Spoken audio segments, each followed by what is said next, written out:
Antaranya ialah pemain games yang berbagai bentuk dan boleh dimuatkan turun secara percuma.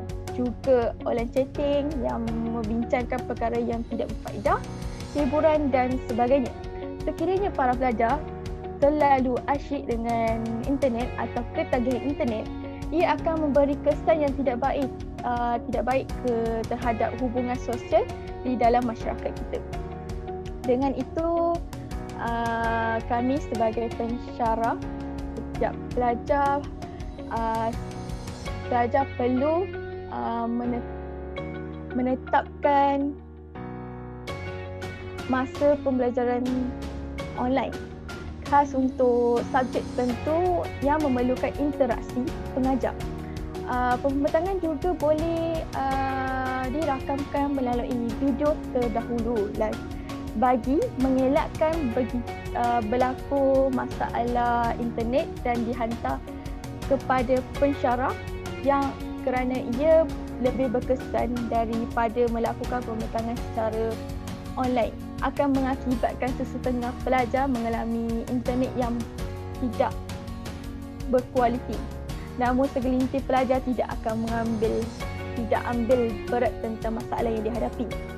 Selain itu, cabaran sebagai pensyarah bagi mengelakkan salah guna internet adalah melakukan aktiviti riadah seperti bersukan, boleh dapat menaikkan mood seorang pelajar dan ceria, cergas dalam meningkatkan keyakinan diri juga, dan ia lebih berkesan daripada melayari internet yang tidak bagus.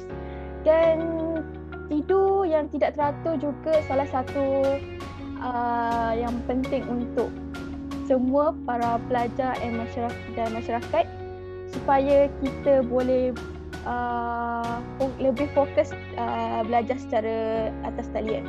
Okey, itu saja. Terima kasih. Okey, terima kasih Doktor. Jadi berdasarkan penjelasan daripada Dr. Rabiatul Adawiyah sendiri, kita dapat tahu dari segi sudut pandang, dapat tahu pendapat daripada pensyarah sendiri mengenai pembelajaran secara atas talian. Sebagaimana yang Dr. Rabiatul Adawiyah sendiri kongsikan tentang kesulitan yang beliau sendiri hadapi selama proses pembelajaran sepanjang pandemik COVID-19, yakin bahawa setiap insan yang bergelar guru ataupun pengajar mahukan yang terbaik buat anak murid mereka. Ya, betul Batisha. Tambah pula sekarang dunia semakin maju, maka cabaran-cabaran yang akan datang semakin mencabar. Jadi lebih-lebih lagi dengan situasi pandemik COVID-19 ini menyebabkan banyak aktiviti-aktiviti harian terpaksa ditangguhkan buat sementara waktu. Sebagai contoh, pelajar yang sepatutnya belajar di kolej ataupun universiti, mereka terpaksa belajar di rumah. Jadi soalan seterusnya saya ingin bertanya kepada Encik Adam. Sebagai seorang bapa, apakah pendapat Encik Adam sendiri berkaitan pembelajaran secara atas talian ini dengan pembelajaran secara bersemuka dengan guru? Kerana sebagai seorang bapa, sudah pasti kerisauan terhadap prestasi anak-anak itu menjadi keutamaan dalam memastikan mereka tidak menghabiskan waktu yang terlalu banyak dalam melakukan perkara yang boleh melalaikan mereka sendiri. Dan bagaimana Encik Adam sendiri menguruskan masalah tersebut? Adakah dengan memastikan mereka mempunyai jadual harian atau bagaimana? Okey, terima kasih.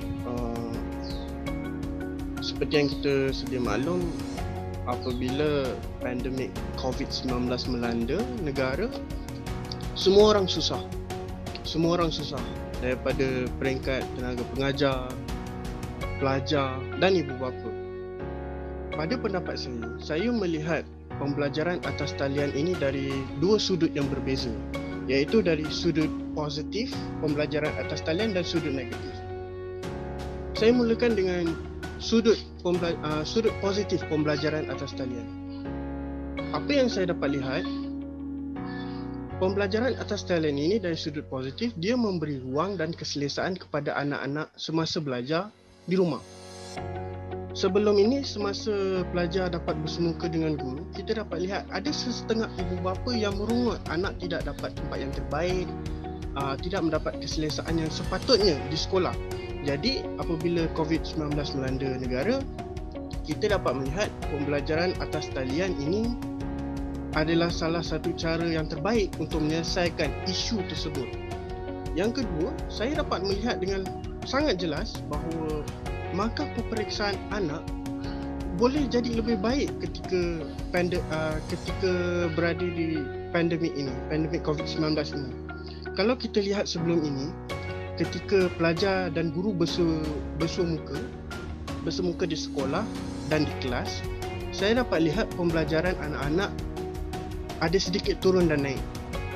Tetapi apabila pembelajaran atas talian ini dilancarkan pada awal tahun 2020, saya dapat melihat bahawa markah peperiksaan anak boleh jadi lebih baik ketika pembelajaran atas talian ini dilaksanakan. Ada setengah guru yang tidak bersetuju dengan pendapat ini, tetapi saya mengambil pendekatan bahawa ini adalah untuk masa depan anak. Jadi pembelajaran atas talian ini dapat membantu markah peperiksaan anak itu sendiri. Jadi saya setuju dengan pendapat tersebut. Sudut positif yang ketiga, saya dapat melihat ia dapat menjimatkan kos dari sudut perbelanjaan penghantaran anak ke sekolah dan ke universiti.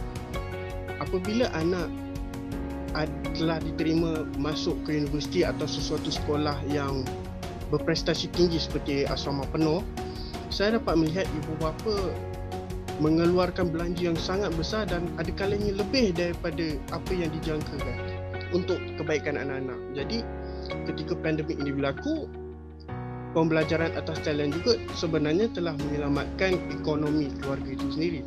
Dan yang keempat, yang paling saya rasa bersyukur sebab dapat melihat anak di depan mata, iaitu pemantauan daripada ibu bapa itu lebih daripada apa yang anak-anak jangkakan dan daripada apa yang guru-guru jangkakan. Daripada sudut negatifnya pula, saya merasakan bahawa ini perlu juga diperbaiki. Antara sudut negatif yang saya dapat lihat ketika pembelajaran atas talian berlangsung ketika PKP ini, kelas untuk anak-anak ada kalanya dilakukan secara tidak mengikut waktu. Sebagai seorang bekas pelajar yang juga adalah seorang bapa, saya dapat melihat ini adalah satu masalah yang serius sebenarnya. Apabila kelas yang diadakan untuk anak-anak itu tidak mengikut jadual, ia seolah-olah melatih anak itu untuk tidak berdisiplin dengan masa. Jadi saya risau pada waktu mereka bekerja nanti mereka tidak dapat menepati masa. Daripada sudut negatif yang kedua, kemahiran berfikir anak-anak itu masih berada di tahap yang paling rendah. Saya juga risau tentang perkara ini. Kalau di sekolah, anak-anak boleh jawab secara terus tanpa melihat buku. Tetapi apabila COVID-19 melanda, anak-anak itu seolah-olah tidak dididik untuk berfikir secara terus sama seperti di sekolah. Jadi ini membuatkan saya tertanya-tanya, adakah sistem pembelajaran atas talian ini baik untuk melatih mereka berfikir secara aras tinggi atau berfikir secara kebat, atau sebaliknya. Dan yang terakhir ialah perbelanjaan daripada sudut penghantaran dapat dikurangkan. Penghantaran anak ke sekolah dan universiti dapat dikurangkan, tetapi perbelanjaan untuk mendapatkan jaringan internet dan kelengkapan seperti komputer, tablet dan telefon pintar semakin meninggi. Jadi ini sebenarnya sama saja tidak mengurangkan beban ibu bapa, dia malah meningkatkan lagi masalah dari segi ekonomi keluarga itu sendiri. Untuk soalan yang kedua daripada Cik Ainun tadi, menyatakan macam mana saya menguruskan masalah ini, saya personally secara peribadi saya menyelesaikan masalah ini melalui 3 perkara ini, melalui internet, melalui ruang khas dan melalui keadaan anak itu sendiri. Untuk internet, untuk menyelesaikan masalah, saya akan memastikan bahawa anak-anak saya mendapatkan jaringan internet yang terbaik. Jadi kita terpaksalah spend atau berbelanja lebih untuk anak-anak. Demi anak-anak itu sendiri tak apalah, kita belanja sikit lah. Yang kedua, ruang khas. Ruang khas ini maksud saya lebih kepada ruang privasi mereka sendiri. Ada setengah ibu bapa mahukan anak-anak mereka belajar di depan mata mereka. Pada pendapat saya, anak-anak di waktu pembelajaran atas talian atau belajar waktu PKP ini sebenarnya mereka nak privasi. Jadi saya memberikan ruang khas untuk anak-anak saya dengan cara menyediakan kelengkapan semua di bilik tidur mereka, dan itu membantu sebenarnya untuk proses anak-anak belajar dengan lebih baik. Yang ketiga, keadaan semasa anak ketika belajar waktu pembelajaran atas talian ini. Saya akan memastikan anak-anak saya berada dalam keadaan yang sihat, berada dalam keadaan yang sangat menempati masa untuk mengikuti kelas ini tanpa sebarang masalah. So, itu saja daripada saya. Terima kasih.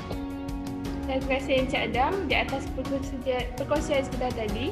Jadi, berdasarkan apa yang Encik Adam telah kongsikan, kita dapat tahu pendapat daripada seorang bapa sendiri tentang bagaimana cara-cara untuk mengatasi masalah yang dialami ketika anak sendiri mengalami kesukaran sewaktu mengikuti pembelajaran secara atas talian ini. Ya, terima kasih Ainun. Okey, mari kita teruskan mari kita teruskan menanyakan soalan kepada pakar kita yang seterusnya, iaitu pakar psikologi. Okey, seperti yang kita tahu, setiap perbuatan yang dilakukan akan meninggalkan kesan kepada mental, fizikal, emosi dan juga sosial. Jadi kita nak bertanya kepada pakar psikologi kita, Dr. Sharafuddin sendiri, adakah pelajar khususnya yang mengikuti pembelajaran secara atas talian ini berisiko untuk mendapatkan kesan-kesan negatif terhadap kesihatan mental, fizikal, emosi dan sosial mereka? Assalamualaikum warahmatullahi wabarakatuh. Sebelum itu saya ingin mengucapkan terima kasih di atas soalan yang telah diberikan sebentar tadi. Baiklah. Terdapat banyak kajian kesan negatif ataupun kesan yang buruk kepada mereka yang menjadikan online learning ini. Sebagai salah satu kepentingan khususnya kepada pelajar sekolah rendah, menengah maupun pelajar yang berada di institut pengajian tinggi di luar sana. Untuk pengetahuan semua, saya berpendapat bahawa pembelajaran melalui skrin ataupun monitor komputer yang terlalu lama akan menjejaskan kesihatan mental dan fizikal seseorang itu. Lebih-lebih lagi jika mereka tidak mengetahui cara untuk menyeimbangkan penggunaan komputer atau laptop itu sendiri. Malahan apa yang dimaksudkan dengan ianya mampu menjejaskan kesihatan mental dan fizikal itu sendiri. Baiklah. Semakin lama kita melihat ke arah skrin komputer itu sendiri, maka mata kita berkemungkinan akan sakit dan terjejas seterusnya. Mental kita pula yang akan menerima padahnya dan membuat kita menjadi stres. Jadi hal ini amatlah penting untuk ibu bapa dan guru itu sendiri menerapkan didikan berkaitan waktu penggunaan komputer, dan mereka juga boleh membuat pelbagai aktiviti seperti senaman dan tempoh penggunaan komputer agar tidak terlalu tertekan dan ia dapat mengurangkan risiko. Saya rasa itu saja yang saya dapat kongsikan. Okey. Terima kasih Doktor. Jadi berdasarkan penjelasan daripada Dr. Sharafuddin mengenai kesan-kesan pembelajaran secara atas talian ini, kita dapat saksikan dan simpulkan bahawa pelajar maupun pengajar berisiko untuk mendapatkan kesan-kesan negatif terhadap kesihatan mental, fizikal dan emosi mereka. Namun, seperti yang telah beliau kongsikan sebentar tadi, bahawa amatlah penting untuk menjaga rutin harian seperti contoh jika berasa tertekan ataupun stres, boleh melakukan senaman ringan ataupun makan makanan berkhasiat kerana ia dapat membantu mengurangkan tekanan yang dihadapi. Baiklah, dalam sedar tak sedar, kita telah sampai ke penghujung rancangan. Maka dengan ini saya ingin berterima kasih kepada para tetamu yang telah hadir bagi berkongsi pendapat masing-masing mengenai kesedaran belajar di kalangan pelajar secara khususnya ketika negara sedang dilanda dengan pandemik COVID-19. Kami berharap perkongsian ini dapat membantu sedikit dalam menyelesaikan masalah yang melibatkan emosi dan fizikal pelajar, kerana mereka adalah harapan negara yang akan mengharumkan nama negara pada satu hari nanti. Dan selain itu, kita juga mengharapkan keadaan kembali pulih seperti sedia kala selepas pemberian vaksin ini supaya kita boleh melakukan pekerjaan normal seperti sebelumnya. Dan di samping itu, rakyat Malaysia perlulah wajib mengikuti SOP-SOP yang telah ditetapkan oleh kerajaan dan juga mengikuti perkembangan semasa mengenai COVID-19 agar lebih peka dengan keadaan sekeliling. Itu sahaja daripada kami. Sekian, terima kasih. Assalamualaikum.